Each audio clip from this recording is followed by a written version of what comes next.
In this water park, everything seems normal until a group of teenagers enters, and that's when things start to get strange.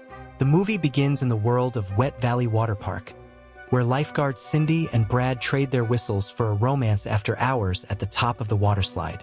Their cozy meeting is abruptly interrupted by an intruder armed with a machete, proving that not even lifeguards can save themselves from questionable script decisions. Fast forward to the graduating class of Valley Hills High School in 2018, who decide that a 3-day extravaganza at the water park is the perfect way to cap off their education. Alice, an alumna with a knack for event planning and poor judgment, leads the charge. Enter our protagonist, Josh, and his bandmates Chad and Slim, collectively known as the Blades, a name that will soon prove ironically prophetic. As the teens dive into the festivities, they encounter a colorful cast. Conrad, the 35-year-old veteran janitor. Kim, Josh's ex-girlfriend and a current lifeguard whose flirtations spark jealousy in her boyfriend Tommy. And Priscilla, the park's co-owner and alleged man-eater with a degree in seduction.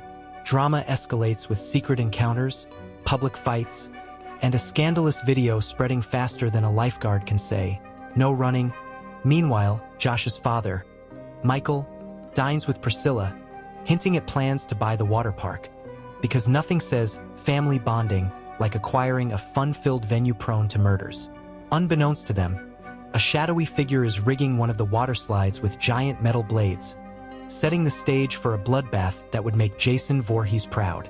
As the graduates line up for a race down the water slides, blissfully unaware of the carnage ahead, the movie finally delivers on its promise of horror.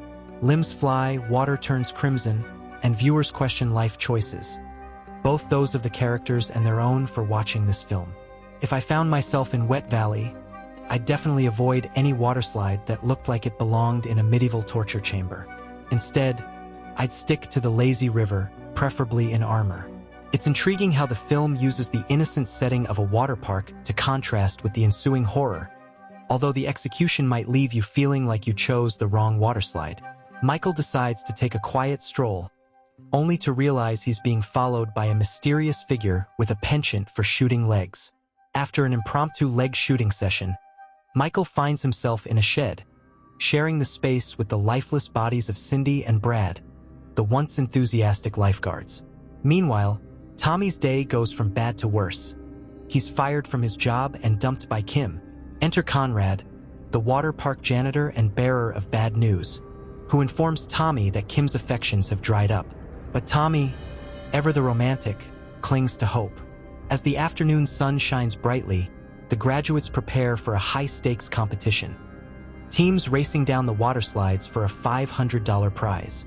Josh teams up with Chad and Slim, but with Slim missing, they recruit Kim. Tommy, now a visitor, tries to join in the fun but is promptly rejected. Tommy's sharp eye notices something amiss. A trail of water leaking from a slide and suspicious debris suggesting tampering. He tries to warn the others, but his proclamations are ignored. The race begins and chaos erupts as the rigged slide reveals its deadly secret: metal blades turning fun into fatalities. In a scene reminiscent of Final Destination, the water runs red, limbs emerge, and panic spreads. Conrad's attempt to stop the disaster is thwarted by faulty walkie-talkies, and more victims, including Paul, meet horrific ends. The gruesome discovery by Chad and Kim in the shed adds to the horror. After the massacre, Josh learns of his inheritance and his father's unfinished plans to buy and demolish the water park for a $20 million commercial complex. With Paul's death, Priscilla benefits financially. A flashback reveals her motive.